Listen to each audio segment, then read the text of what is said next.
Hello दोस्तों, तो हम पढ़ रहे थे राजस्थान का इतिहास। राजस्थान के इतिहास में हमने शुरू किया था मेवाड़ राज्य। मेवाड़ राज्य में हमने सबसे पहले गुइल वंश का इंट्रोडक्शन पढ़ा।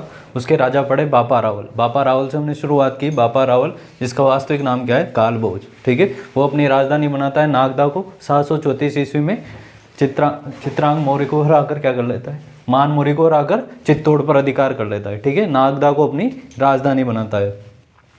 इसके अलावा वो एकलिंगनाथ जी का मंदिर बनाता है और स्वयं को क्या कहता है, एकलिंगनाथ जी का दीवान कहता है। ठीक है, उसके बाद आया मेवाड़ में करेंसी सिस्टम। मेवाड़ में मुद्रा प्रणाली, सोने के सिक्के किसके द्वारा चलाए गए, बापा रावल के द्वारा चलाए गए। इसके बाद आया अल्लट या आलू रावल, जो कि अपनी दूसरी राजधानी कहाँ बनाता है, आहड़ बनाता है। ब्यूरोक्रेसी की शुरुआत, नौकरशाही प्रणाली की शुरुआत करता है। ठीक है, इसके अलावा जो मेवाड़ का खजुराहो है जगत का अंबिका माता मंदिर, उसका निर्माण भी करवाता है। और राजस्थान का पहला अंतर्राष्ट्रीय विवाह हूण राजकुमारी हरिया देवी से विवाह करता है। ठीक है, उसके बाद आता है जेत्र सिंह। ठीक है, इसके पहले दो और शासक आते हैं जो कि एक आता है शेम सिंह और दूसरा आता है राहब। राहब करता है सिसोदा गांव की स्थापना और शेम सिंह करता है रावल शाखा की शुरुआत। ठीक है, जेत्र सिंह की अगर हम बात करें तो जेत्र सिंह के समय जो सबसे इंपॉर्टेंट होता है वो होता है भूताला का युद्ध। किस किस के बीच में होता है, वो होता है इल्तुतमिश और जेत्र सिंह के बीच। ठीक है, 1227 में ये युद्ध होता है। इस युद्ध में इल्तुतमिश विजय होता है, इस युद्ध में जेत्र सिंह विजय होता है। ठीक है, इल्तुतमिश जो है नागदा को लूट लेता है, तो फिर ये अपनी राजधानी चित्तौड़ को बनाता है। तो चित्तौड़ को अपनी राजधानी बनाने वाला शासक कौन सा था, जेत्र सिंह था। ठीक है, जेत्र सिंह के बाद आया रतन सिंह, जिसके समय चित्तौड़ का पहला शाखा होता है। ठीक है, अब इस शाखे की जानकारी किस में मिलती है हमें, अमीर खुसरो के खजाइन उल फुतूह में मिलती है। ठीक है, इसके अलावा मलिक मोहम्मद जैसी का पद्मावत भी है और इसके अलावा हेम रत्नसूरी की गोरा बादलरी चौपाई भी है। इसी प्रकार भूताला के युद्ध की जानकारी भी हमें एक ग्रंथ में मिलती है जिसका नाम है जयसिंह सूरी का हमीर मदमदन। ठीक है, इसके बाद आता है रतन सिंह के बाद में कौन आता है, हाँ हमीर। ठीक है, हमीर को कहते हैं मेवाड़ का उद्धारक, क्योंकि जब खिलजी जीत लेता है चित्तौड़ तो अपने पुत्र खिजरगाह को सौंप देता है और नाम कर देता है खिजराबाद। ये सब जानकारी कहाँ मिलती है, दाबाई पीर की मस्जिद में। ठीक है, दाबाई पीर की मस्जिद में लिखे लेख में। फिर जालोर के मूछाला मालदेव को सौंप देता है। मालदेव के बाद आता है उसका पुत्र बनवीर। ठीक है, हमीर बनवीर को हराकर वापस से चित्तौड़ को जीत लेता है। तो इस प्रकार से सिसोदिया शाखा का पहला शासक कौन कहलाए, हमीर। चित्तौड़ वापस प्राप्त कर लेने के कारण उसको कहते हैं मेवाड़ का उद्धारक। ठीक है, उसी को क्या कहते हैं, मेवाड़ का उद्धारक। कुंभा उन्हें दो उपाधियां देता है, एक तो विषम घाटी पंचानन और दूसरा वीर राजा। ठीक है, इसके बाद लाखा के समय जावर की खान प्राप्त हुई। इसके अलावा पिछोला झील का निर्माण भी हुआ। ठीक है, मेवाड़ का भीष्म कहलाया, लाखा का बेटा चूड़ा। ठीक है, इसके बाद आ जाता है लाखा का बेटा मोकल, हंसाबाई का बेटा मोकल। ठीक है, मोकल के बाद मोकल का बेटा कौन आता है, कुंभा। ठीक है, कुंभा आता है तो कुंभा सबसे पहले क्या करता है, सारंगपुर का युद्ध होता है। ठीक है, सारंगपुर का युद्ध होता है 1437 ईस्वी में। किस किस के बीच में होता है, मालवा के महमूद खिलजी और कुंभा के बीच में होता है। कुंभा इस युद्ध में जीत जाता है और इस युद्ध की विजय में वो क्या बनाता है, विजय स्तंभ का निर्माण करता है। विजय स्तंभ जिसको कीर्ति स्तंभ भी कहते हैं, विष्णु ध्वज भी कहते हैं, भारतीय मूर्तिकला का विश्वकोश भी कहते हैं और मूर्तियों का अजायब घर भी कहते हैं। ठीक है, जेम्स टोड इसकी तुलना कुतुब मीनार से करता है। इसके अलावा फर्ग्यूसन साहब इसकी तुलना रोम के टार्जन टावर से करते हैं। ठीक है, ये प्रतीक चिन्ह है राजस्थान पुलिस और राजस्थान माध्यमिक शिक्षा बोर्ड का। ठीक है, कीर्ति स्तंभ प्रशस्ति लिखी है कवि अत्रि ने, पूरा किया है महेश ने। कीर्ति स्तंभ या विजय स्तंभ के वास्तुकार कौन है, तो जेता और उसके पुत्र नापा, पोमा और पूजा। ठीक है, इसके अलावा एक और संधि होती है चांपानेर की संधि। चांपानेर की संधि 1456 ईस्वी में होती है। ठीक है, किस किस के बीच में होती है, मालवा और गुजरात के बीच में। मालवा का महमूद खिलजी और गुजरात का कुतुबुद्दीन शाह। ठीक है, ये दोनों मिलकर कुंभा के अगेंस्ट क्या बनाता है, गठबंधन बनाते हैं। लेकिन कुंभा इन दोनों की संयुक्त सेनाओं को बदनौर के युद्ध में हराता है। ठीक है, इसके अलावा एक और संधि होती है आमल बामल की संधि। 1453 में मंडोर को लेकर जोधा और कुंभा के बीच में मंडोर वापस सौंप दिया जाता है। ठीक है, तो ये है जोधा का हमारे पॉलिटिकल एस्पेक्ट। ठीक है, अगर हम कल्चरल एस्पेक्ट देखें जोधा का, तो जोधा के द्वारा वीर विनोद के लेखक श्यामल दास के अनुसार राजस्थान में 84 में से 32 किलो का निर्माण कौन कराता है, कुंभा। कुंभा को ही क्या कहते हैं, राजस्थान की स्थापत्य कला का जनक कहा जाता है। ठीक है, इसके अलावा हम देखते हैं कि अचलगढ़ के दुर्ग का पुनर्निर्माण करवाता है, बसंती दुर्ग मचान दुर्ग का पुनर्निर्माण करवाता है, कुंभलगढ़ दुर्ग का निर्माण करवाता है। कुंभलगढ़ दुर्ग में सबसे ऊंचा स्थान कटारगढ़, ठीक है। कटारगढ़ को मेवाड़ की आंख कहते हैं। और कुंभलगढ़ प्रशस्ति की रचना किसके द्वारा की गई? कवि महेश के द्वारा की गई। वास्तुकार कौन था? मंडन था, ठीक है। इसके बाद आता है इसने एक बहुमठ दुर्ग भी बनाया था भीलों को नियंत्रित करने के लिए। अब इसके साहित्यिक उपलब्धियां देखते हैं। साहित्यिक उपलब्धियां तो कुंभा के काव्य गुरु कौन थे? कान्हा व्यास। और संगीत गुरु सारंग व्यास, ठीक है। कान्हा व्यास के द्वारा एकलिंग महाकाव्य लिखा गया, जिसका पहला भाग किसके द्वारा लिखा गया? कुंभा के द्वारा, जिसको कहते हैं राज वर्णन कहते हैं। कुंभा के ग्रंथों की अगर हम बात करें तो कुंभा के 4 ग्रंथ, सूड प्रबंध, कामराज रतिसार, संगीत मीमांसा और संगीत राज। संगीत राज के 5 भाग, पाठ्य, नृत्य, गीत, वाद्य और रस रत्नकोश, ठीक है। इसके अलावा कुंभा के द्वारा जयदेव की गीत गोविंद पर क्या लिखी गई? रसिक प्रिया टीका लिखी गई, ठीक है। इसके अलावा 2 और टीका। टीका मतलब किसी भी ग्रंथ का सिंपल फॉर्म में लिखना क्या कहलाता है? टीका या कमेंट्री कहलाता है। इसके अलावा 2 और टीका लिखी गई। इसके द्वारा संगीत रत्नाकर और चंडी शतक टीका लिखी गई, ठीक है। कुंभा की बेटी का क्या नाम था? रमाबाई या वागीश्वरी उसको उपाधि मिली। वो भी क्या थी? संगीतज्ञ। जावर क्षेत्र दिया गया। उसकी शादी कहाँ हुई? श्रृंगार चौरी, जो कि मूल रूप से क्या था? शांतिनाथ जैन मंदिर था, ठीक है। कुंभा की उपाधियों की अगर हम बात करते हैं तो क्या क्या उपाधियाँ हैं? हिंदू सुल्तान, अभिनव भट्टाचार्य, हाल गुरु, चाप गुरु, परम गुरु, राणो रासो और राय रायन। ये है कुंभा की उपाधियाँ, ठीक है। अब कुंभा इतने सारे काम कर रहा था, ठीक है। अब कुंभा मल्टी टैलेंटेड आदमी था, इतने सारे काम कर रहा था। क्या क्या काम कर रहा था कुंभा? युद्ध भी लड़ रहा था। लड़े कौन कौन से युद्ध लड़े उसने? सारंगपुर का युद्ध लड़ा, नागौर जीता, गुजरात जीता, बदनौर का युद्ध जीता। इसके अलावा स्थापत्य कला का जनक भी था वो, ठीक है। कितने सारे किले बनाए उसने, विजय स्तंभ बनाया, ठीक है। इसके अलावा साहित्य भी था, साहित्य में भी रुचि ले रहा था, साहित्य ग्रंथ भी लिखे, संगीतज्ञ भी था। कुंभा का बेटा था उदा। उदा मस्त आदमी, 10 बजे सो के उठता, 11 बजे तक बिस्तर से जागता, ठीक है। और कुंभा कहता कि क्या पड़े रहते हो, काम धाम किया करो, थोड़ा राजपाट में ध्यान दो। उदा सोचता कि डोकरा बड़ा परेशान करने लग गया, ठीक है। लास्ट में जाके कुंभा को सटक जाती है, ठीक है। उन्माद रोग हो जाता है, इसको बावड़ी बावड़ी हरकतें करने लग जाता है, ठीक है। ऐसा कहते हैं कि कुंभा क्या करता था? तांडव किया करता था पेड़ पर खड़े होकर। तो ऐसे बैठा रहता था वो। तो चित्तौड़ का किला जब हमने पढ़ा था तो वहाँ पढ़ा था एक महादेव कुंड। अब उदा बड़ा परेशान हो गया था इससे, रोज रोज यही ताने मारता है। सुबह उठकर पहले क्लास लेता 1 घंटे की लेक्चर की, ठीक है। तो उदा सोचा कि ये तो गड़बड़े, और सर्दी भी आ रही थी, तो लेट उठने की तो वैसे आदत थी उदा की। तो उसने महादेव कुंड के पास इसको सरका दिया कुंभा को, ठीक है। तो राजा कौन बना इसके बाद? उदा बन गया, ठीक है। अब उदा का कहाँ इतना राज नाम था, वो आराम से मस्त ऐसे ही राज किया करता था आराम से, ठीक है। इसके बाद आया उदा के बाद रायमल। रायमल थोड़ा ठीक था, प्रतापी राजा था, ठीक है। रायमल के द्वारा जब हमने मंदिर पढ़े थे तो हमने पढ़ा था एकलिंगनाथ जी का मंदिर। कहाँ पर है?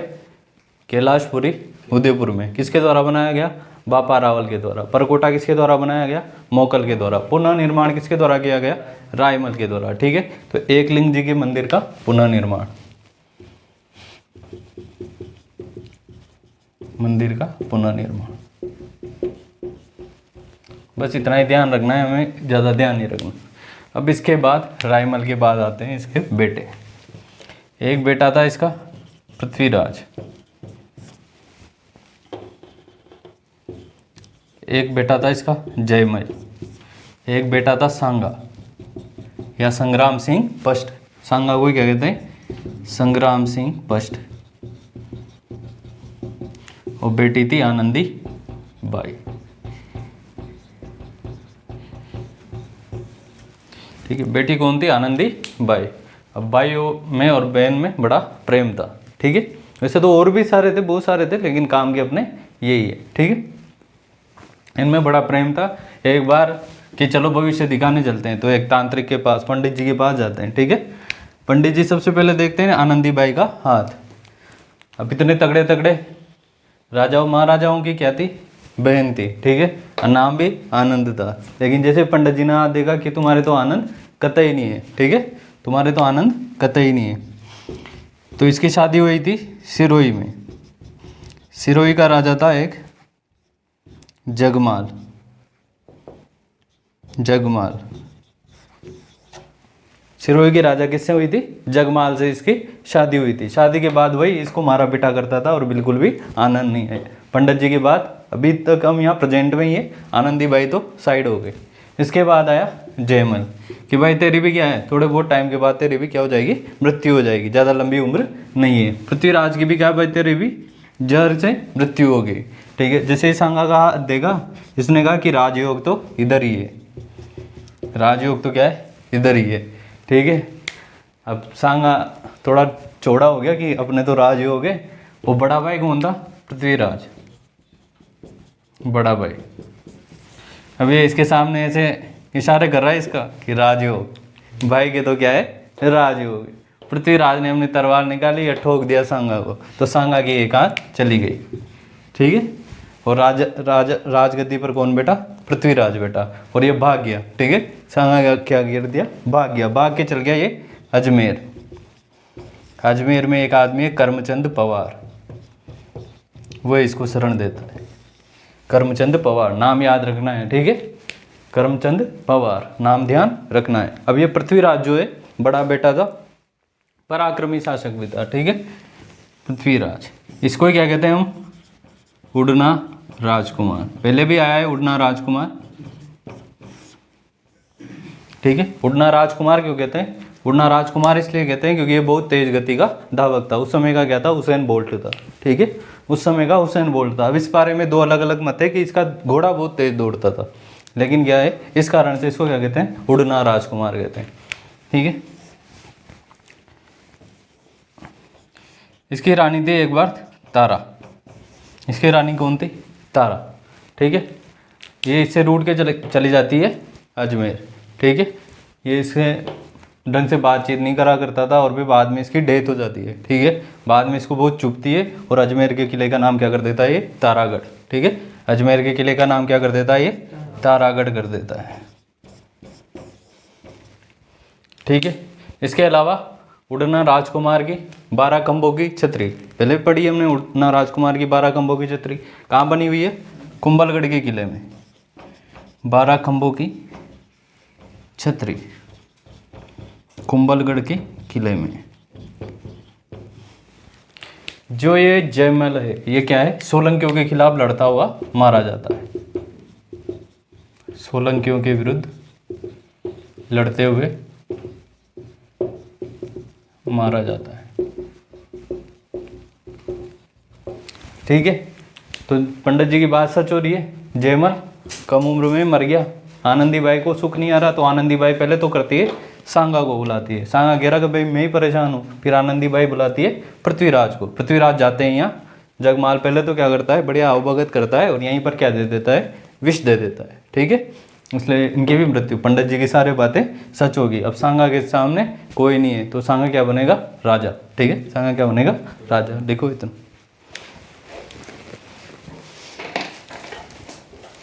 हो गया। तो महाराणा सांगा, ठीक है। कौन कौन से युद्ध लड़े इसने? सबसे पहले लड़े इसने दिल्ली से युद्ध, इब्राहिम लोदी से। खातौली का युद्ध और बाड़ी का युद्ध 1517 1518। फिर लड़ा मालवा के महमूद खिलजी सेकंड से युद्ध लड़ा 1519 में गागरोन का, ठीक है। इस समय गागरोन का किला किसके पास था? चंदेरी के मेदिनी राय के पास। अब आ जाता है बाबर, ठीक है। बाबर पानीपत के फर्स्ट युद्ध में इनके बीच ऐसा आपस में लेटर की अदला बदली होती है जिसमें सांगा क्या करता है? सपोर्ट करने का वादा करता है, ऐसा कहते हैं, ठीक है। तो इसी वजह से बाबर और सांगा के बीच में क्या हो गया? तनाव पैदा हो गया, ठीक है। तो युद्ध पढ़ते हैं। बयाना का युद्ध, बयाना का युद्ध। बयाना कहाँ पर है? भरतपुर में। युद्ध लड़ा गया 16 फरवरी 1727 को, ठीक है। सॉरी 1527। किस किस के बीच में? सांगा और बाबर के बीच।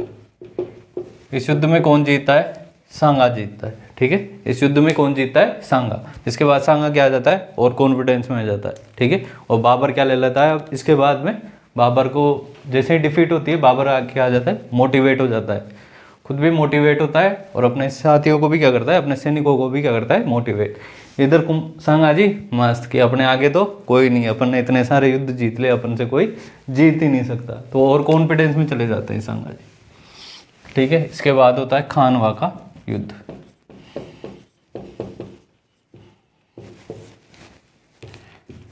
मार्च 1527, लगभग 1 महीने बाद। ठीक है, लगभग 1 महीने बाद। किस किस के बीच में होता है? वही सांगा और बाबर। इसमें कौन जीतता है? बाबर। बाबर ने कहा कैसा लगा मेरा मजाक? तो सांगा तो इधर और कॉन्फिडेंस में साई थी, बाबर बढ़िया तैयार व्यार हो के आया था इस बार, तो इस बाबर जीत जाता है। ठीक है, अब बाबर ने क्या क्या तैयारियां की? तो बाबर ने क्या क्या तैयारियां की? एक तो बाबर शराब पीना छोड़ दिया इस युद्ध के बाद, बयाना के युद्ध के बाद अपना शराब का प्याला तोड़ दिया। ठीक है, कि मैं भी शराब नहीं पिएगा आज। अब तो ये दूसरों को भी मोटिवेट कर रहा है, अपने सैनिकों को, क्योंकि जैसे बयाना के युद्ध में इन्होंने वीरता देखी राजपूतों की, इसके सैनिक क्या चले जाते हैं? डिप्रेशन में चले जाते हैं कि अपन ने तो घर चलो, अब वापस युद्ध वुद्ध नहीं लड़ना। फिर इसके बाद कहेंगे कि ये शराब का प्याला फेंक देता है कि नहीं, ये हमारे क्या है? मुगलों पर आहत है ये युद्ध, एक कलंक है, तो हमें ये युद्ध जीतना ही है। तो ये शराब का, जैसे वो पद्मावत पिक्चर में वो झंडा गिराता है ना खिलजियों वाला, वैसा वैसा मोटिवेट करता है, तो शराब पीना छोड़ देता है। ये क्या कहता है कि ये युद्ध हमारा युद्ध नहीं है, ये युद्ध कैसा है? धर्म युद्ध है। ठीक है, और ये क्या है? सब काफिर है। ठीक है, तो ये जिहाद की घोषणा कर देता है। किसकी युद्ध घोषणा करता है? कि ये नॉर्मल युद्ध नहीं है, ये कैसा युद्ध है? धर्म युद्ध है। तो ये जिहाद की घोषणा करता है, जिहाद की घोषणा।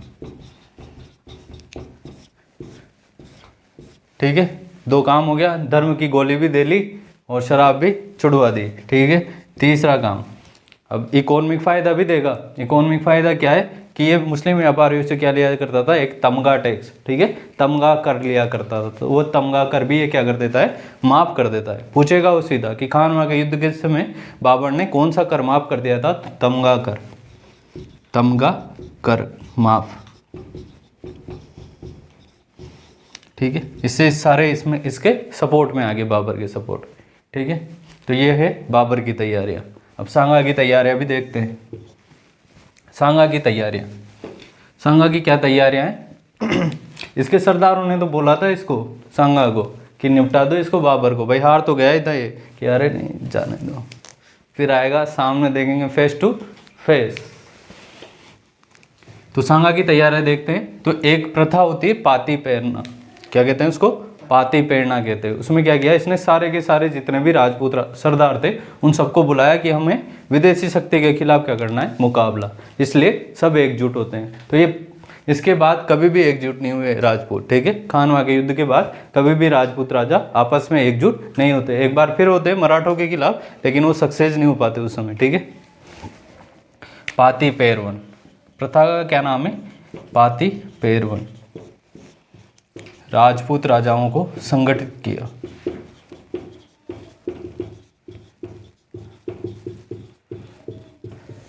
अब कौन कौन से राजपूत राजा है वो ध्यान रखना है आपको। ठीक है, क्योंकि पूछेगा कि खानवा के युद्ध में निम्न में से कौन शामिल नहीं था। ठीक है, तो आमेर, जोधपुर, बीकानेर, सिरोही, मेवात, चंदेरी। आमेर का था पृथ्वीराज। आमेर का शासक कौन था जो शामिल था? पृथ्वीराज। जोधपुर का शामिल था मालदेव। राजा तो था इस समय गांगा, मालदेव के पिताजी थे गांगा। इसने कहा कि मुझे तो डर लड़ने से डर लगता है। मालदेव को कहा कि तू जा, मैं नहीं जाना। ऐसे बीकानेर में भी था। बीकानेर में भेजा किसको गया? कल्याण मल को। वास्तव में राजा कौन था? जैत सिंह। ठीक है, इसका बेटा। ठीक है, सिरोही में अखेराज देवड़ा। अखेराज देवड़ा कौन था? ये सांगा का भांजा, सांगा का कौन था ये, भांजा, आनंदी बाई का बेटा था ये, ठीक है। मेवात में था हसन खां मेवाती, हसन खां मेवाती। और चंदेरी का मेदिनी राय, मेदिनी राय, ठीक है। ऐसा यही सेनापति था वास्तविक में, लेकिन ये सब आपस में क्या थे, सेनापति थे। अलग अलग सेनापतियों की, भाई ये टुकड़ी लेके आया तो ये इसकी सेना का नेतृत्व ये करेगा, ये नेतृत्व, ये भी एक हार का कारण था कि सेना का कोई एक सेनापति नहीं था, ठीक है। सेना क्या कर रही थी, अलग अलग सेनापतियों के नेतृत्व में युद्ध कर रही थी, इसलिए एकता का अभाव था। ये एक खानवा के युद्ध के हार के कारणों में एक कारण ये भी शामिल है। इसके अलावा इब्राहिम लोदी था, उसका भी भाई था एक, वो भी इस युद्ध में शामिल होता है, ठीक है। और इस युद्ध में कौन जीत जाता है, बाबर जीत जाता है। सांगा घायल हो जाता है, सांगा क्या हो जाता है, घायल। तो सांगा के घायल हो जाने के बाद नेतृत्व कौन संभालता है, झाला अज्जा, ठीक है, नाम ध्यान रखना है, झाला अज्जा द्वारा नेतृत्व।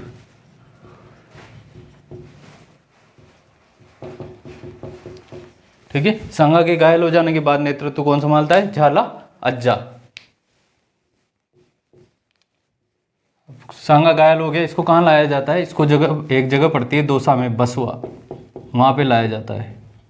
यहाँ पे होता है इसका इलाज, ठीक है, यहाँ पे क्या होता है, इसका इलाज होता है। उसके बाद सांगा थोड़ा बहुत होश आता है, वो वापस से कहता है कि मेरे को तो युद्ध लड़ना है, जब तक चित्तौड़ वापस नहीं जीत लूँगा मैं घर नहीं जाएगा, ठीक है।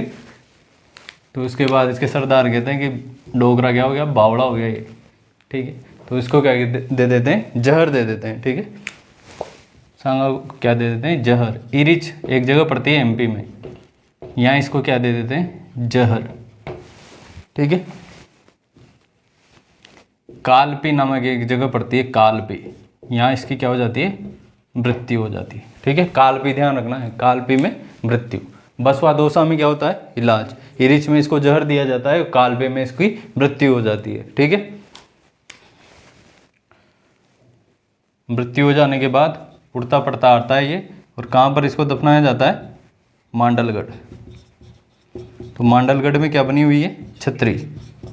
कितने खंबे हैं, 8 खंबे, ठीक है, लिखो ये इतना। तो बयाना का युद्ध 16 फरवरी 1527 को, इसमें कौन जीता, सांगा। खानवा का युद्ध 17 मार्च 1527, इसमें कौन जीता, बाबर जीता। कौन सी प्रथा, कौन सी परंपरा को फॉलो किया इसने, पाती पेरवन। इसमें क्या होता है, इसने राजपूत राजाओं को संगठित किया। सांगा के घायल हो जाने के बाद युद्ध का नेतृत्व कौन करता है, झाला अज्जा। बसवा दौसा में इसका इलाज चलता है, इरिच में इसको जहर दिया जाता है, कालपी में मृत्यु। मांडलगढ़ में बनी हुई है इसकी छतरी। कुंभा की मृत्यु का दिन भी लिख लेना, 30 जनवरी 1528।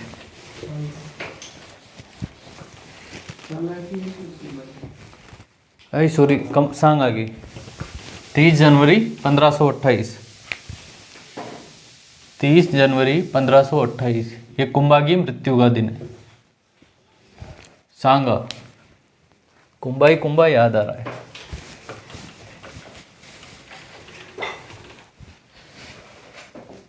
सांगा की उपाधियां,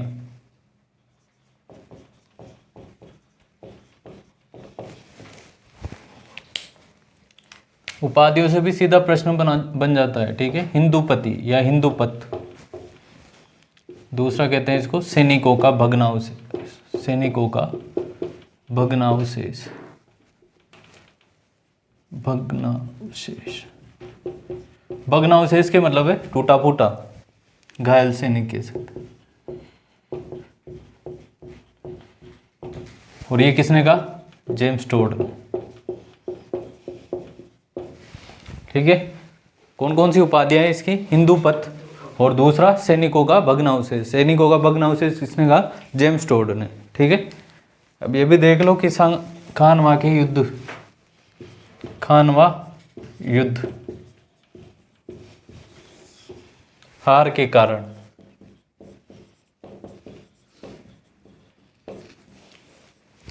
हार के कारण, तो पहला कारण तो यही कि बयान आगे युद्ध के बाद कुंभा और कॉन्फिडेंस सांगा और कॉन्फिडेंस हो गया था, उसने बाबर को तैयारी के लिए क्या दे दिया था, समय दे दिया था। ठीक है, बयाना के युद्ध के बाद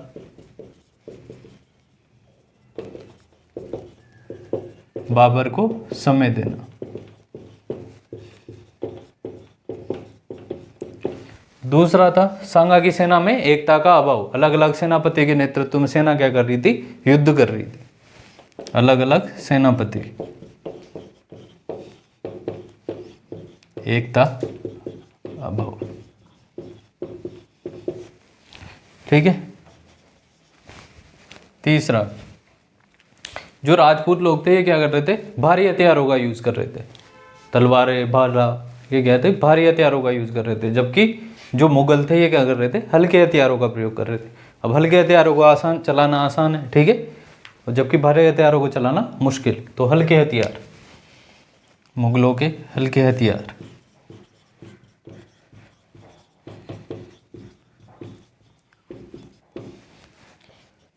जबकि ये युद्ध किया करते थे, इनमें ये ज़्यादा इस्तेमाल किसका किया करते थे, हाथियों का, जबकि मुगल इस्तेमाल किया करते थे घोड़ों का। ठीक है, तो तेजी से घोड़े चलते थे, तो ये भी एक कारण था। ठीक है, इसके अलावा तोपखाना, बाबर ने किसका प्रयोग किया था, तोपखाना। एक पद्धति है जिसका नाम है तुलुगुमा पद्धति, तुलुगुमा पद्धति। इसमें क्या होता है, इसमें बैलगाड़ियां बनाई ऐसे, ठीक है, बैलगाड़ियां बनाई बाबर ने, बैलगाड़ियां बनाई बढ़िया ऊंची ऊंची, तो इन्होंने क्या किया, दीवार का काम किया। ठीक है, बैलगाड़ियों ने किसका काम किया, दीवार का, और यहाँ पर लगा दी तोपे, यहाँ पर क्या लगा दी, ऐसे तोपे। ठीक है, इधर भी सैनिक खड़े कर दिए, इधर भी सैनिक खड़े कर दिए। सामने कौन थी, सांगा की सेना, तो पहले तो चलाए तोपे। ठीक है, जैसे ही इधर उधर जाने लगे, इधर से छोड़े बाण, तो ये सारे कहाँ आ गए, यहाँ, और ये है तुलुगमा पद्धति। तो ये सांगा की जीत का कारण, बाबर की जीत का कारण एक ये भी है। ठीक है, इसके अलावा एक आदमी था सलहदी तंवर, सलहदी तंवर, तंवर या तोमर के लोग, ग्वालियर का था ये, विश्वासघात करके बीच में किस में मिल जाता है, बाबर की सेना में मिल जाता है, ये भी एक कारण है। ठीक है, सलहदी तंवर का विश्वासघात। ठीक है, तो ये है हार के कारण। अब इंपॉर्टेंस देखते हैं, युद्ध का महत्व क्या हुआ। महत्व यही हुआ कि दिल्ली में किसकी या भारत में किसकी नींव पड़ी, मुगल साम्राज्य की नींव पड़ी। ठीक है, पहला ये मुगल साम्राज्य की नींव या विदेशी साम्राज्य की नींव, मुगल साम्राज्य की नींव। दूसरी बात ये देखें तो ये पहले, इसके बाद में राजपूत कभी भी एकजुट होकर नहीं लड़े। ठीक है, राजपूत इसके बाद कभी भी एकजुट नहीं। इसमें राजपूतों की सामरिक कमजोरियां पता लग गई थी। ठीक है, कि इनका युद्ध करने का तरीका कैसा है, तो उनकी सामरिक कमजोरियों का पता चल गया था। ठीक है भाई, इनमें साहस तो है, वीर भी है ये, लेकिन दिमाग कम लगाते हैं। ठीक है, तो सामरिक कमजोरियों का पता लग गया था इसमें, राजपूतों की सामरिक कमजोरियां उजागर।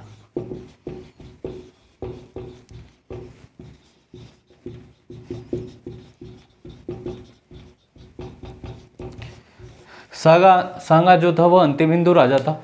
ठीक है, सांगा क्या था, अंतिम हिंदू राजा था जिसने हिंदू संस्कृति की रक्षा की। इसके बाद में कोई भी ऐसा हिंदू राजा नहीं बचा जो कि हिंदू संस्कृति के लिए खड़ा हो, इसीलिए इसको क्या टाइटल दिया गया, हिंदूपत या हिंदू पति। ठीक है, तो इससे क्या हुआ, हिंदू संस्कृति को नुकसान हुआ। ठीक है, हिंदू संस्कृति को नुकसान।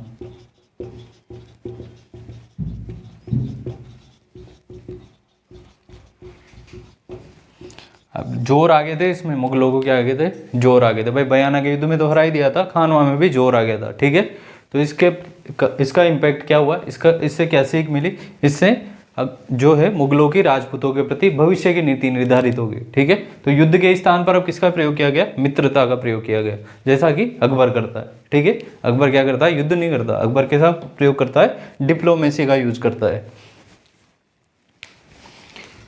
राजपूतों के प्रति मुगलों की भविष्य की नीति निर्धारित, भविष्य की नीति निर्धारित।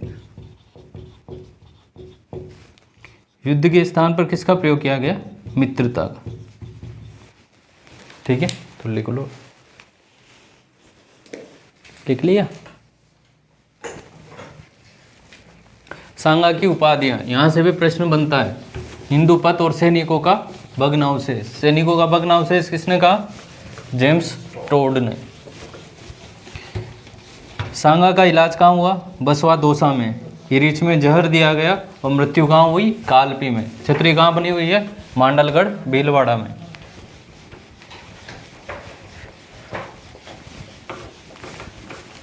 एक बार सांगा को दोहराते हैं, ठीक है।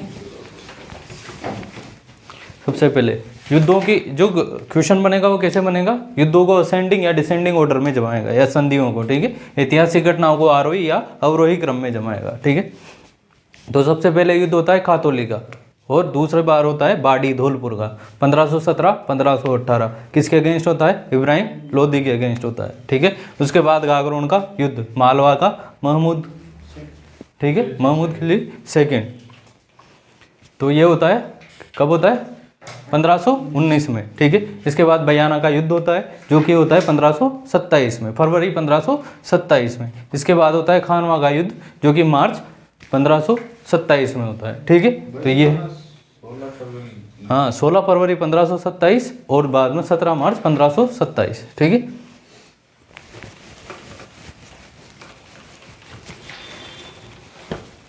अब सांगा के बेटे, ये है सांगा, सांगा के बेटे।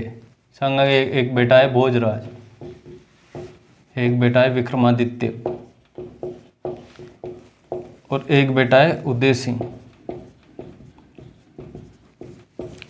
ठीक है। ये है सांगा के बेटे। भोजराज, भोजराज का नाम सुना है, जिसकी मीरा से शादी होती है, ठीक है, मीरा से शादी। इसको अलग छोड़ दो। अब हम पढ़ेंगे विक्रमादित्य।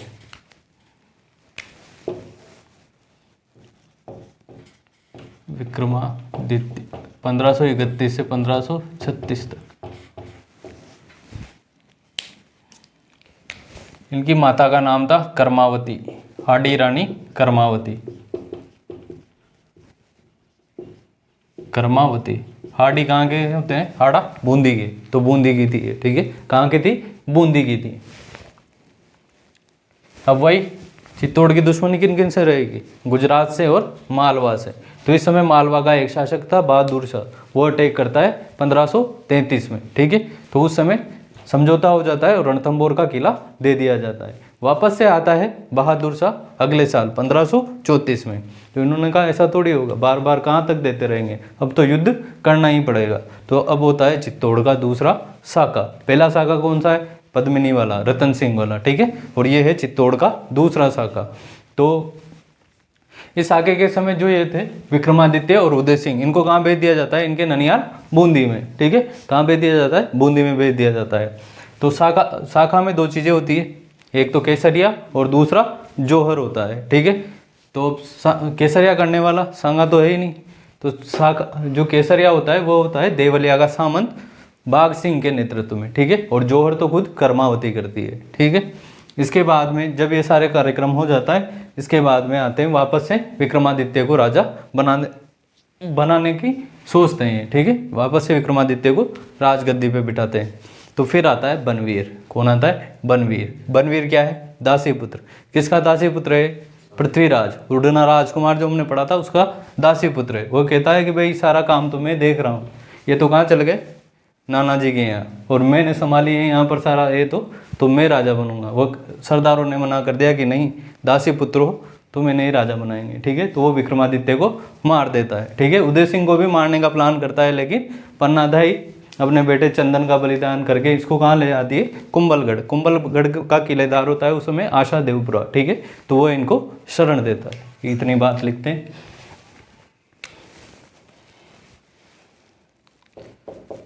1533 में बहादुर शाह।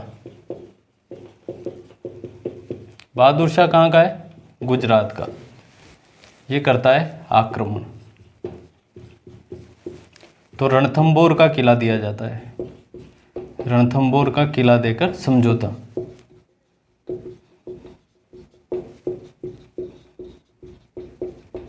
ठीक है, गुजरात का बहादुर शाह आया, रणथंबोर का किला देकर क्या कर दिया, समझौता। वापस से लालच माने नहीं, 1534 में वापस आया बहादुर शाह। सीधा शाखा ही लिख लेते हैं। ठीक है, चित्तौड़ का दूसरा शाखा। ठीक है, किसके वर्सेज में होगा ये, बहादुर शाह, गुजरात। अब शाखा में दो चीजें, केसरिया और जौहर।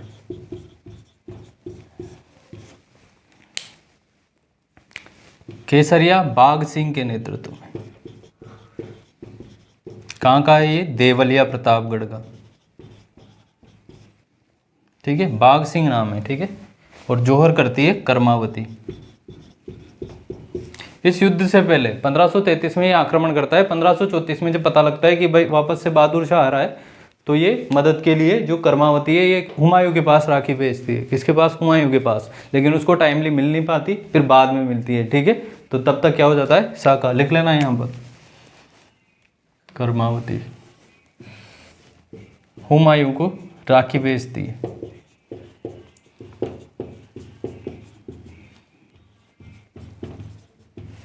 बेचती है नहीं, भेजती है। ठीक है, बाघ सिंह और कर्मावती, जोर होता है कर्मावती के नेतृत्व में और केसरिया होता है बाघ सिंह के नेतृत्व में।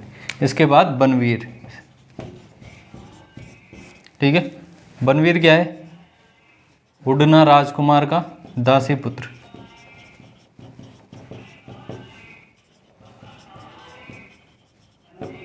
ठीक है, उड़ना राजकुमार का क्या है, ये दासी पुत्र है। तो विक्रमादित्य को यह क्या कर देता है, मार देता है। क्रॉस कर दे कि मार ना लिखे, मार देता है। और उदय सिंह, उदय सिंह को पन्नाधाई कहाँ लेकर चल जाती है, कुंभलगढ़ के किले में।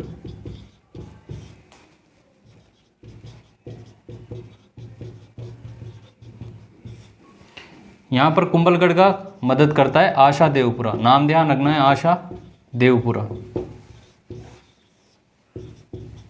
शरण, सांगा को कौन शरण देता है, अजमेर का करमचंद पवार। ठीक है, और इसको कौन शरण देता है, आशा देवपुरा होता है। बाद में यहीं पर जो कुंभलगढ़ में है उदय सिंह का राज तिलक होता है। ठीक है, चंदन का बलिदान। अब देखना ये घटना है 1536। इसमें अपन कहानी सुनते हैं तो क्या सुनते हैं कि क्या नाम से ये इसको टोबले में रख के ले जाती है। ठीक है, और बाद में 1540 में कौन पैदा हो जाते हैं, प्रताप, महाराणा प्रताप उदय सिंह के बेटे। 1540 जन्म डेट है इनकी, और ये बात है 1536 के आसपास की। 4 साल में पिताजी बन गए ये। ठीक है,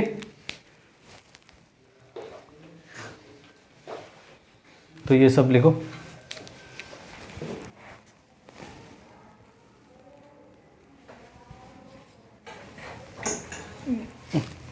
ठीक है, विक्रमादित्य चित्तौड़ का दूसरा शाखा। केसरिया किसके नेतृत्व में होता है, बाघ सिंह, देवलिया के बाघ सिंह के नेतृत्व में। जबकि जौहर होता है आड़ी रानी कर्मावती के नेतृत्व में। ठीक है, जो दासी पुत्र बनवीर है, उड़ना राजकुमार का दासी पुत्र है, वो विक्रमादित्य को मार देता है। और पन्नाधाई अपने पुत्र चंदन का बलिदान करके उदय सिंह को बचा लेती है। कहाँ पे ले जाती है, कुंभलगढ़। कुंभलगढ़ में आशा देवपुरा नाम का व्यक्ति इन्हें शरण देता है।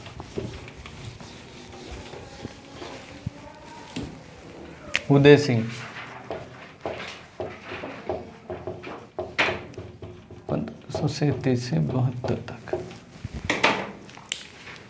ठीक है, उदय सिंह कहाँ है, कुंभलगढ़ में। कुंभलगढ़ में क्या होता है, इनका राज्याभिषेक वगैरह होता है। ठीक है, बात करते हैं 1540 की। मावली, मावली जगह पड़ती है उदयपुर में। मावली का युद्ध होता है किस किस के बीच में, उदय सिंह और बनवीर के बीच में। और इसमें कौन जीतता है, उदय सिंह जीतता है। ठीक है, बनवीर को हराकर वापस से क्या प्राप्त कर लेता है, ये मेवाड़ को प्राप्त कर लेता है। ठीक है, इसके बाद आता है 1559। इसमें उदय सिंह जो है वो करता है उदयपुर की स्थापना, उदयपुर की स्थापना। अब राजधानी कहाँ शिफ्ट हो जाएगी, उदयपुर शिफ्ट हो जाएगी, अभी तक चित्तौड़ चल रही है। ठीक है, और उदय सागर तालाब का निर्माण, तालाब का निर्माण। उदय सागर तालाब, ध्यान आया क्या, उदय सागर तालाब, आयड़ नदी इसी में गिरने के बाद क्या कहलाती है, बेड़ज कहलाती है। ठीक है, वही उदय सागर तालाब है। उदय सिंह कब, सीधा पूछ ले कि भाई उदयपुर की स्थापना कब हुई, सन भी ध्यान रखना है, 1559 में हुई उदयपुर की स्थापना। ठीक है, उसके बाद आ जाता है 1567-68, अकबर का आक्रमण। ठीक है, अकबर आक्रमण करता है तो इस समय होता है चित्तौड़ का तीसरा साका, दूसरा साका विक्रमादित्य वाला, और पहला साका रानी पद्मिनी वाला। ठीक है, तो ये 1577-78 इस समय होता है चित्तौड़ का तीसरा साका, अकबर का आक्रमण होता है। ठीक है, तो इस समय उदय सिंह जो है राज किसको सौंप देता है, जयमल और पत्ता को सौंप देता है। जयमल मेड़ता को और पत्ता सिसोदिया को। जो जयमल मेड़ता है ये रहता है मीराबाई का भाई। ठीक है, बाद में इन्हीं के नेतृत्व में क्या होता है, केसरिया होता है, और फूल कवर के नेतृत्व में क्या होता है, जोहर होता है। वो स्वयं कहाँ चला जाता है, उदय सिंह गिरवा की पहाड़ियों में चला जाता है। ये सबसे बड़ा कलंक है उदय सिंह के ऊपर। ठीक है, या मेवाड़ के सभी शासकों के ऊपर, जो राज्य को संकट में छोड़कर स्वयं कहाँ चले गए, जंगलों में चले गए। ठीक है, उसके बाद अकबर यहाँ कत्लेआम का आदेश जारी कर देता है। ठीक है, तो काफ़ी सारे लोग मर जाते हैं, 30-40 हज़ार लोग के आसपास का कत्लेआम होता है। इसके अलावा एक और कत्लेआम हुआ था जो कि अलाउद्दीन खिलजी करवाता है पद्मिनी के समय। ठीक है, तो ये 2 कत्लेआम है। बाद में इनकी डेथ होती है और इनकी छतरी बनी हुई है कहाँ पर, गोगुंदा में इनकी छतरी बनी हुई है। जो जौहर हुआ था वो हुआ था जौहर केसरिया हुआ था जयमल और पत्ता के नेतृत्व में। ठीक है, तो जयमल और पत्ता की वीरता से कौन प्रभावित होता है, अकबर। अकबर इनकी मूर्तियाँ लगाता है आगरे के किले के बाहर। बाद में जब हमने वो पढ़ा था जूनागढ़ का किला, ठीक है, तो जूनागढ़ का राय सिंह वहाँ जाता है, वो देखता है उनकी मूर्तियों को, और उनकी मूर्तियों को कहाँ लगाता है, जूनागढ़ के किले के बाहर। ठीक है, लिखी हैं सारी चीज़ें। चित्तौड़ का तीसरा साका, वर्सेस अकबर। दूसरा शासक में साके में वर्सेस कौन था, बहादुर शाह। ठीक है, पहले में कौन था, अलाउद्दीन खिलजी। केसरिया, जौहर, केसरिया जयमल मेड़तिया, वो पत्ता सिसोदिया।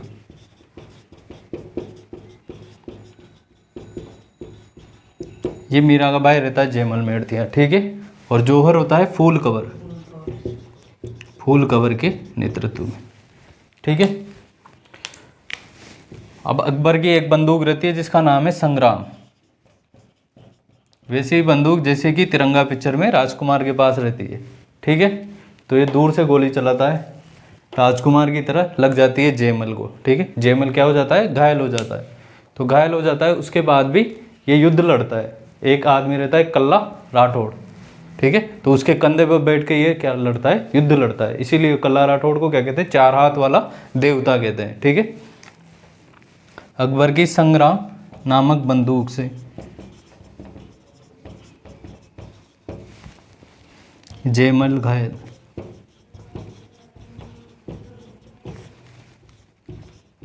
कल्ला राठौड़ के कंधों पर बैठकर युद्ध।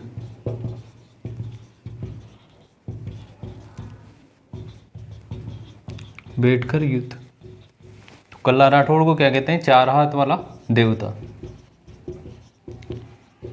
शायद यहीं से वो सीन लिया होगा उसने, राजा मौली ने। RRR पिक्चर देखी अभी, उसमें बैठता है वो उसके कंधों पे।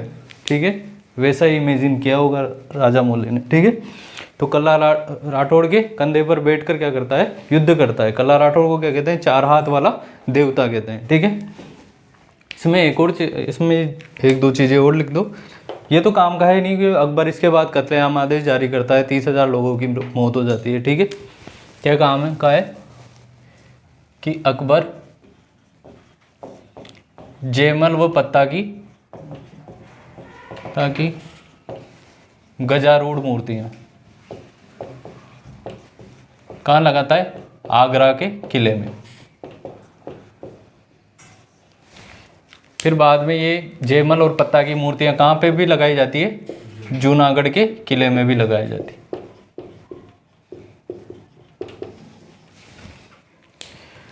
उदय सिंह की छतरी भी लिख लेना, कहाँ पर बनी हुई है, छतरी बनी हुई है गोगुंदा में। ठीक है, गोगुंदा की पहाड़ियों से कौन सी नदी निकलती है, आयड़ नदी, जो कि उदय सागर के में गिरने के बाद क्या कहलाती है, बेड़ज कहलाती है। ठीक है, आयड़ के किनारे ही कौन सी सभ्यता है, आहड़ सभ्यता है। ठीक है, लिखो। हाँ 5:24 हो गया, टाइम हो गया।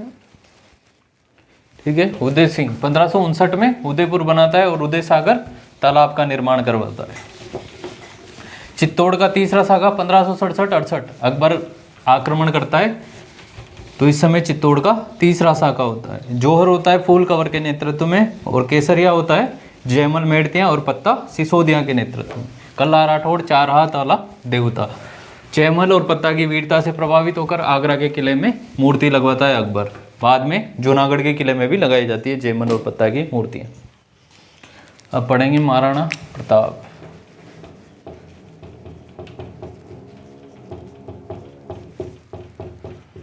से 97। ठीक है, जन्म 9 मई 1540, ज्येष्ठ शुक्ल तृतीया को। कहाँ पर हुई इनका जन्म कहाँ पर हुआ, कुंभलगढ़ के किले में। कुंभलगढ़ के किले में जब हम पढ़ रहे थे तब हमने पढ़ा था कटारगढ़। ठीक है, कटारगढ़ में के 2 पार्ट थे, उसमें जनाना महल में भी जूनी कचहरी में इनका जन्म हुआ था। ठीक है, ज्येष्ठ शुक्ल तृतीया को। माता का नाम था इनका जयवंता बाई सोनगरा। जयवंता बाई सोनगरा। ठीक है, अब उदय सिंह का एक और बेटा था जगमाल। ठीक है, उदय सिंह राजा किसको बनाना चाहते थे, जगमाल को, और जगमाल को अपॉइंट कर भी दिया उदय सिंह ने। ठीक है, प्रताप को राजा नहीं बनाना चाहते थे वो। तो बाद में सरदारों ने अपोज किया और सरदारों ने किसका राज तिलक कर दिया, प्रताप का। तो प्रताप का पहले राज तिलक किया गया गोगुंदा में। फर्स्ट राज तिलक कहाँ पर होता है, गोगुंदा में, ध्यान रखना है। पहला राज तिलक कहाँ पर होता है, गोगुंदा में। बाद में विधिवत पूर्ण उनका राज तिलक कहाँ पर होता है, कुंभलगढ़ में होता है। ठीक है, पहला राज तिलक तो होता है कहाँ पर, गोगुंदा में, और विधिवत तरीके से जो राज तिलक होता है वो कहाँ पर होता है, कुंभलगढ़ में होता है। ठीक है, ये लिखोगे कि भाई उदय सिंह पहले जगमाल को राजा बनाना चाहते थे, लेकिन बाद में सरदारों के विरोध के कारण प्रताप को राजा बना दिया गया। ठीक है, सीधा लिखो प्रताप का पहला राज तिलक कहाँ पर होता है, गोगुंदा में। और सेकंड राज तिलक या विधिवत राज तिलक बढ़िया धूमधाम से जश्न वश्न का आयोजन किया जाता है, जैसा बाहुबली में होता है, वो कहाँ पर होता है, कुंभलगढ़। ठीक है, पहला राज तिलक गोगुंदा में और दूसरा राज तिलक कहाँ पर होता है, कुंभलगढ़ में। ठीक है, जन्म भी लिख लेना, कुंभलगढ़ में होता है, कुंभलगढ़ किले में। ठीक है, अब अकबर से दुश्मनी चलती है इनकी। ठीक है, अकबर उस समय क्या पूरे अखिल भारत का राजा बनना चाहता था। ठीक है, चित्तौड़ का व्यापारिक और सामरिक महत्व भी था, हम देखते ही पहले भी अलाउद्दीन खिलजी आक्रमण करता है, अकबर अधीनता स्वीकार करने के लिए कहता है। ठीक है, और 4 दूत भेजता है, अपने 4 बार दूत भेजता है। ठीक है, सबसे पहले आता है एक जलाल खां, उसके बाद आता है मान सिंह, उसके बाद आता है भगवंत दास और उसके बाद आता है टोडरमल। ठीक है, लेकिन अकबर सबको चाय पानी पिलाकर वापस भेज देता है कि भाई अपने अधीनता स्वीकार नहीं करनी है, ठीक है। तो उसके बाद होता है हल्दी घाटी का युद्ध 1576 में। 18 जून 1576 में होता है हल्दी घाटी का युद्ध, ठीक है। हल्दी घाटी का युद्ध, हल्दी घाटी जगह कहाँ पर पड़ती है? खमनोर तहसील। खमनोर तहसील कहाँ पर है? राजसमंद में, बनास के किनारे है हल्दी घाटी, ठीक है। तो युद्ध होता है इसमें। जो प्रताप का सेनापति था उसका क्या नाम था? हाकिम का सूर, ठीक है। क्या नाम था? हाकिम का सूर। ये शेरशाह सूरी का वंशज था, ठीक है। और अकबर का सेनापति कौन था? मान सिंह था, ठीक है। तो युद्ध होता है, प्रताप घायल हो जाते हैं इस युद्ध में। तो इनकी जगह नेतृत्व कौन करता है? इनकी जगह नेतृत्व करता है झाला बीदा। सांगा के समय हम देखते हैं नेतृत्व कौन करता है? झाला अज्जा। यहाँ पर नेतृत्व कौन करता है? झाला बीदा नेतृत्व करता है, ठीक है। तो झाला बीदा नेतृत्व करता है, उसको प्रताप समझकर उसके पीछे पड़ जाते हैं और प्रताप इधर से निकल जाते हैं, ठीक है। अकबर का घोड़ा का क्या नाम था? चेतक, ठीक है। अकबर के घोड़े का क्या नाम था? सॉरी, प्रताप के घोड़े का क्या नाम था? चेतक, ठीक है। तो चेतक की समाधि कहाँ बनी हुई है? बलीचा राजसमंद में उनकी समाधि बनी हुई है। अब ये हल्दी घाटी के युद्ध को अलग अलग नाम दिया, ठीक है। अबुल जो फजल है, अबुल फजल अकबर का नवरत्न, जिसके द्वारा ग्रंथ लिखा गया आईने अकबरी, वो कहता है इसको क्या? खमनोर का युद्ध। इस युद्ध का जो प्रत्यक्ष वर्णन करता है वो करता है बदायूनी। कौन करता है? बदायूनी। वह कहता है इसको गोगुंदा का युद्ध।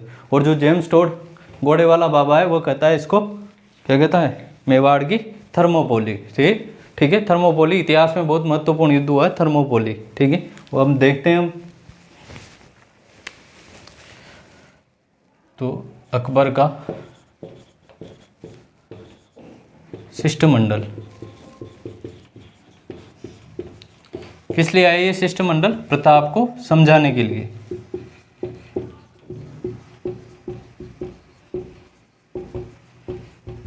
प्रताप को समझाने के लिए ये शिष्टमंडल आए, ठीक है। सबसे पहले आया जलाल खां, इसके बाद आया मान सिंह, वही मान सिंह जो हल्दी घाटी के युद्ध में सेनापति रहता है अकबर का। इसके बाद भगवंत दास और इसके बाद टोडरमल। ये आया 1572 में और ये तीनों आए 1573 में। इसी सीक्वेंस में याद रखना है, ठीक है, इसी सीक्वेंस में, क्योंकि सीक्वेंस भी पूछ सकता है, कोई कह नहीं सकते, ठीक है। या सीधा क्वेश्चन पूछ सकता है कि अकबर के शिष्टमंडल में कौन शामिल नहीं था, तो तीन तो इनमें से दे देगा, एक अलग दे देगा, ठीक है। बारमल दे देगा भगवंत दास की जगह, ठीक है। तो लिखो इसको, इतना लिखो।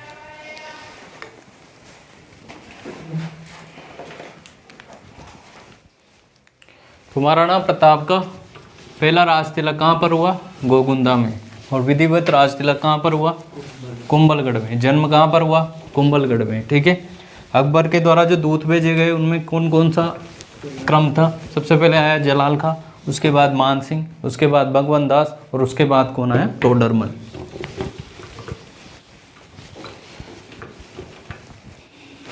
अब पढ़ते हैं हल्दी घाटी का युद्ध।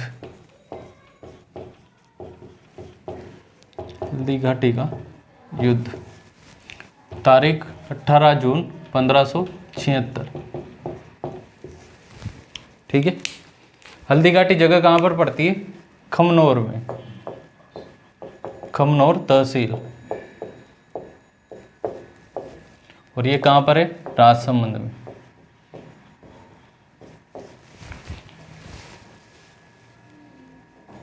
बनास नदी के तट पर, ठीक है, बनास नदी के आसपास, ठीक है। भाई खमनोर की पहाड़ियों से कौन सी नदी निकलती है? तो बनास नदी के आसपास। मान सिंह, ये तो था अकबर का सेनापति।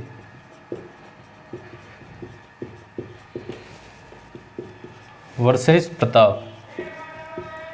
प्रताप का सेनापति, वैसे तो प्रताप ही मेन कमांडर था, लेकिन प्रताप का सेनापति भी पूछ ले तो हाकिम खां सूर।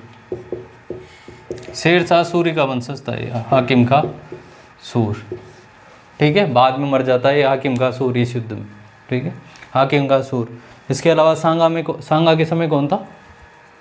हसन खां मेवाती, ठीक है, हसन खां मेवाती। और यहाँ था हाकिम खां सूर। इसके अलावा एक और था भील, पूंजा भील, ठीक है, पूंजा भील, ये भी मारा जाता है, पूंजा भील।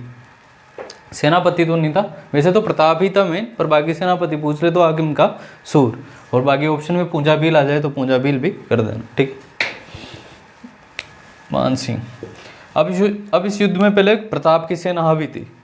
ठीक है, इस युद्ध में पहले प्रताप की सेना हावी थी, लेकिन बाद में जब उनका कॉन्फिडेंस डाउन जा रहा था मुगलों की सेना का, तो बाद में एक सैनिक था मिहत्तर खां, क्या नाम था, मिहत्तर खां, उसने अकबर के आने की झूठी खबर फैला दी कि भाई अकबर आ रहा है अब तो वापस से कॉन्फिडेंस जाग गया सेना का, और फिर वापस से ये क्या करते हैं, इन पर डोमिनेंस कर लेते हैं। ठीक है,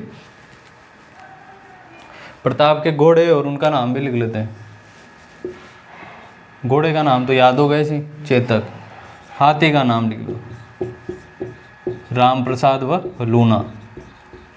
सेकंड ग्रेड 2010 में पूछा है ये क्वेश्चन, ये हाथियों के नाम राम प्रसाद और लूना। ठीक है, प्रताप के हाथियों का क्या नाम था, राम प्रसाद और लूना।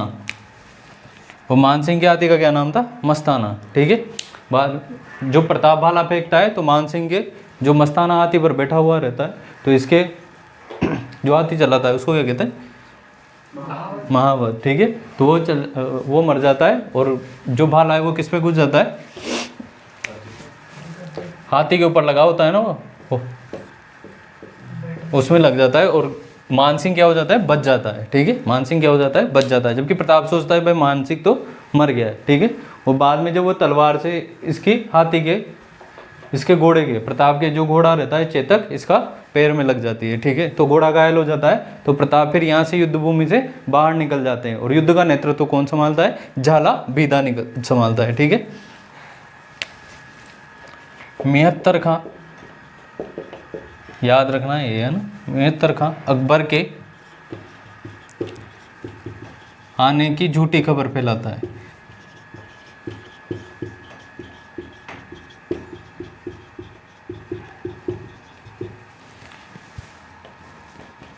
चेतक के घायल होने के बाद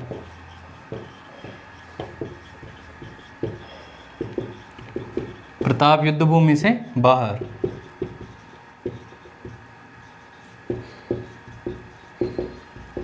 तो नेतृत्व कौन संभालता है, ये नेतृत्व भी ध्यान रखना है, झाला बीदा। सांगा के समय कौन नेतृत्व संभालता है, झाला अज्जा। ठीक है, यहाँ सेनापति कौन है, हाकिम का सूर। वहाँ पर कौन था, हसन खां मेवाती था। ठीक है, तो ऐसे थोड़ा कंपेरेटिव करके पढ़ लिया करो, तो उससे याद रखने में आसानी रहती है। ठीक है, अब चेतक की छतरी, चेतक की छतरी ये याद रखनी है, ये सब चीज़ें। ठीक है, चेतक की छतरी कहाँ पर बनी हुई है, बलीचा राजसमंद में। बलीचा राजसमंद में चेतक की छतरी बनी हुई है। अब इन युद्धों को, हल्दीघाटी के युद्ध को अलग अलग इतिहासकारों ने अलग अलग नाम दिए, वो नाम सारे ध्यान रखने हैं। ठीक है, यहाँ पे तो जगह बची नहीं,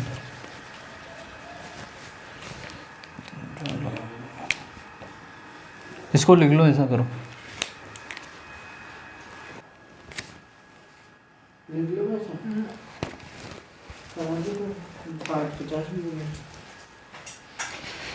हल्दीघाटी का युद्ध 18 जून 1576 को। अकबर का सेनापति मान सिंह और प्रताप का हाकिम का सूर। कौन अकबर के आने की झूठी खबर फैलाता है, मिहत्तर खां फैलाता है। ठीक है, चेतक की छतरी कहाँ बनी हुई है, बलीचा राजसमंद में।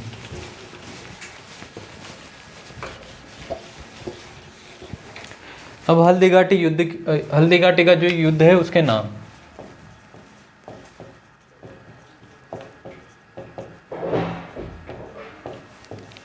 ठीक है, खानवा का युद्ध,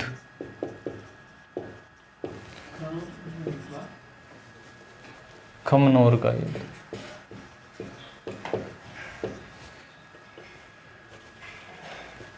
गोगुंदा का युद्ध,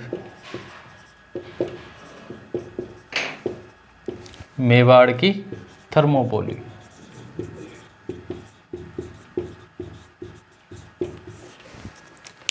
खमनोर का युद्ध कौन कहता है, अबुल फजल।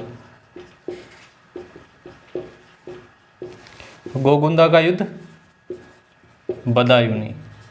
और बदायूनी इस युद्ध के बारे में प्रत्यक्ष से लिखता है, ठीक है, ये इस युद्ध में मौजूद था, युद्ध में उपस्थित।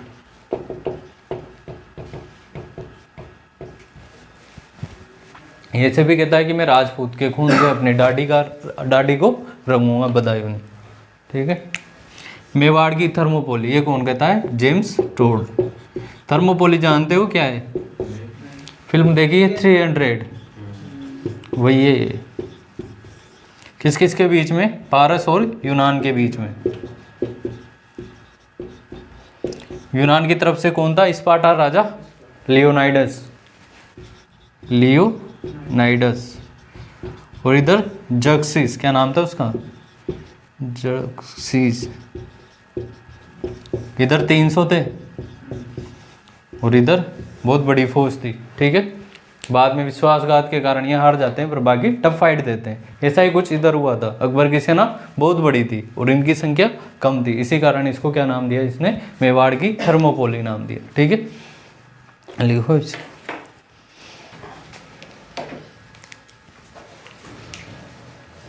ठीक है, मेवाड़ की थर्मोपोली कौन कहता है? James Tod. एक बार फिर से रिवाइज करेंगे हल्दी घाटी के युद्ध को क्या क्या नाम दिया, ठीक है। अबुल फजल क्या कहता है? कमनौर का युद्ध, ठीक है। जेम्स टोड क्या कहता है? मेवाड़ की थर्मोपोली, ठीक है। इसके अलावा बदायूं क्या कहता है? गोगुंदा का युद्ध कहता है, ठीक है। अकबर की तरफ से सेनापति मान सिंह और प्रताप की तरफ से सेनापति हाकिम का सूर। कौन अकबर के आने की झूठी खबर फैलाता है? 73 का, ठीक है। प्रताप के युद्ध से मैदान से बाहर जाने के बाद कौन उसका नेतृत्व संभालता है? झाला बीदा संभालता है, ठीक है। चेतक की छतरी कहाँ पर बनी हुई है? बलीचा राजसमंद में। प्रताप के हाथियों का क्या नाम था? लूणा और राम प्रसाद, ठीक है।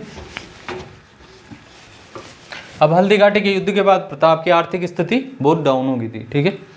उसके वहाँ पर जो शहीद लिखे थे हमने, पूंजाबी लिखा था एक, तो एक हाकिम का सूर लिखा था, एक राम सिंह तंवर भी लिख लेना वहाँ पर, ग्वालियर। पहला शहीद था ये हल्दी घाटी का युद्ध का, राम सिंह तंवर। हमने पढ़ा था कि सांगा को विश्वासघात किसने किया था? सलहदी तंवर ने, ग्वालियर का था। तो उसी के खिलाफ ग्वालियर वालों पर क्या लगा हुआ था? बट्टा लगा हुआ था इनकी इज्जत को। तो उसी के विरोध में ये लड़ता है फिर इनकी तरफ से, और फिर ग्वालियर वालों के जो दाग लगा हुआ था वो हट जाता है, ठीक है। राम सिंह अपने 3 बेटों के साथ शहीद हो जाता है इसमें। राम सिंह तंवर या तोमर।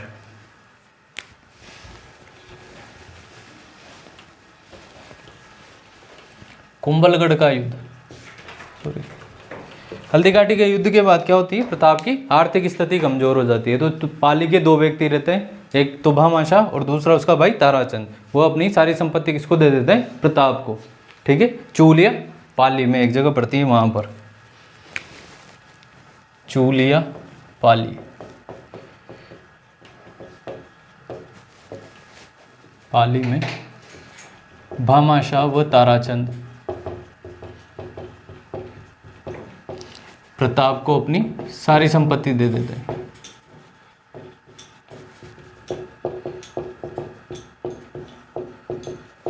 ठीक है, भामाशाह और ताराचंद। हल्दी घाटी के युद्ध में ये भी जाते हैं, ऐसा कहते हैं कि हल्दी घाटी के युद्ध में ये दोनों जाते हैं। तो हल्दी घाटी के युद्ध में बचने वालों में कौन कौन शामिल था? भामाशाह और ताराचंद, ठीक है। और भी थे लेकिन ये 2 के नाम ध्यान रखना है, ठीक है। इसके बाद कुंभलगढ़ का युद्ध। अकबर इस युद्ध के बाद तमतमाया हुआ था, ठीक है। तो उसने प्रताप के विरुद्ध 3 अभियान भेजे लगातार, 77, 78 और 79 में, ठीक है। 77, 78 और 79 में। अकबर का सेनापति था इस समय शाहबाज खां। कौन था? शाहबाज खां। लेकिन ये जीत नहीं पाया, ठीक है। शाहबाज खां सेनापति था इन तीनों युद्धों में, लेकिन जीत नहीं पाता ये, ठीक है। और इसी क्रम में 1580 एक जगह पड़ती है शेरपुर, ठीक है। जगह कहाँ पे पड़ती है? शेरपुर। यहाँ पर अकबर का सेनापति रहता है अब्दुल रहीम खान खाना। खानकाना तो कवि आदमी थे, ठीक है। रहीम जी क्या थे, कवि आदमी थे, ठीक है। इनको सेनापति बनाकर भेज दिया जाता है मांडवाली करने के लिए, ठीक है। तो अब्दुल रहीम खानकाना शेरपुर नामक स्थान पर यहाँ पर डेरा वेरा डाले हुए थे। तो जो प्रताप का बेटा है अमर सिंह, वही इनको उठाकर, इनकी बेगमों को उठाकर कहाँ ले जाता है, प्रताप के पास। बाद में प्रताप ससम्मान उनको वापस लौटाते हैं। तो वो मतलब प्रताप की अगर विशेषताओं में बात करें तो मतलब नारियों का सम्मान करने वाला था। इस घटना से ऐसा पता लगता है, ठीक है। बेगमों को अमर सिंह कौन था, उसका बेटा। अमर सिंह भी बहुत पराक्रमी था। उठाकर ले जाता है, प्रताप ससम्मान वापस लौटाता है,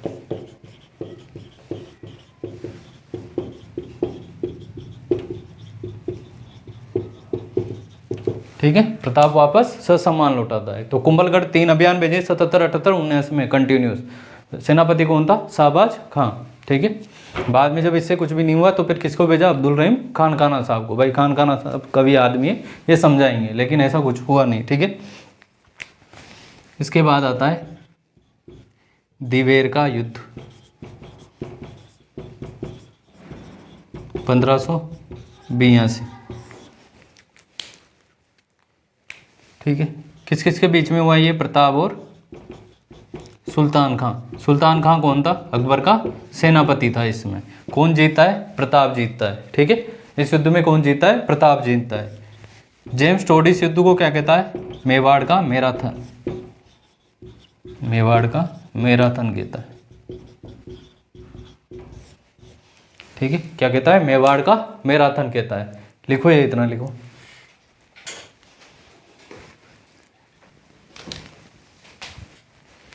ठीक है। तो शेरपुर नामक जगह से अमर सिंह बेगमों को उठाकर ले जाता है, किसकी, अब्दुल रहीम खानकाना की, ठीक है।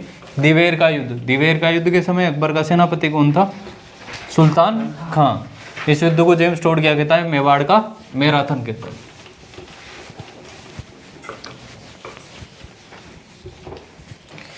अब उसके बाद अकबर का कालजा ठंडा पड़ गया, ठीक है, कि भाई इतने सारे युद्ध लड़ लिए, दूध भी भेज लिए, अभी तो कुछ नहीं हुआ।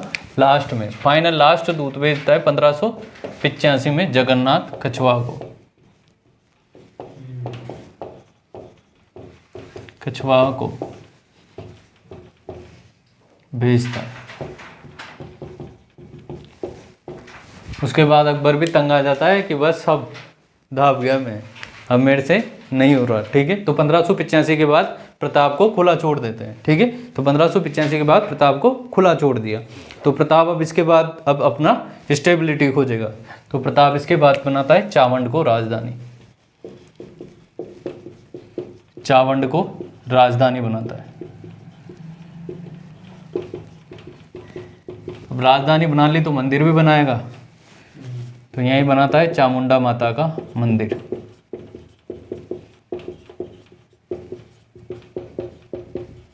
ठीक है। चावंड को राजधानी बनाता है। अब क्वेश्चन आया था, इस बार भी आया था शायद वनरक्षक में, कि चावंड कितने समय के लिए राजधानी रही।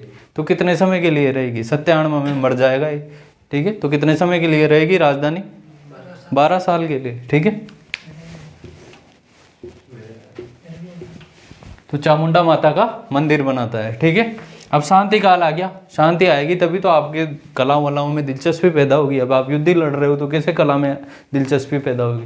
तो यहीं से फिर चावंड शैली की शुरुआत होती है। चित्रकला में पढ़ चुके हो कि महाराणा प्रताप के समय चावंड शैली की शुरुआत होती है। तो चित्रकला की चावंड शैली की शुरुआत,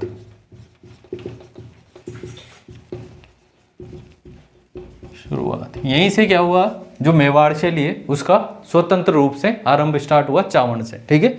यहीं से क्या हुआ, स्वतंत्र रूप से मेवाड़ की चित्र शैली की शुरुआत कहाँ से होती है, चावंड से होती है, ठीक है।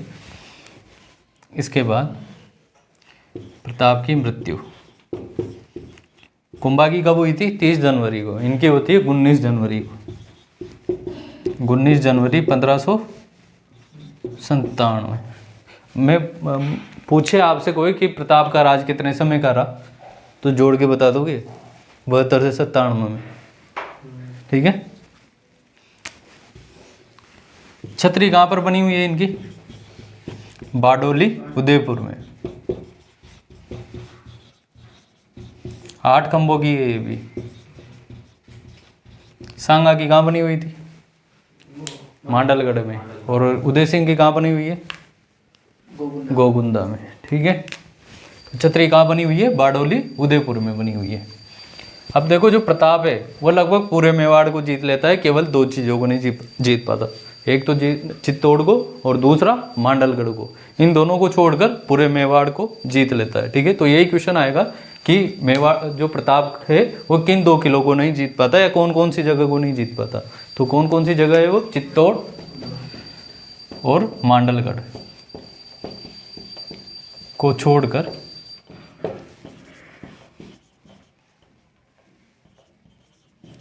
पूरा मेवाड़ जीत लेता है।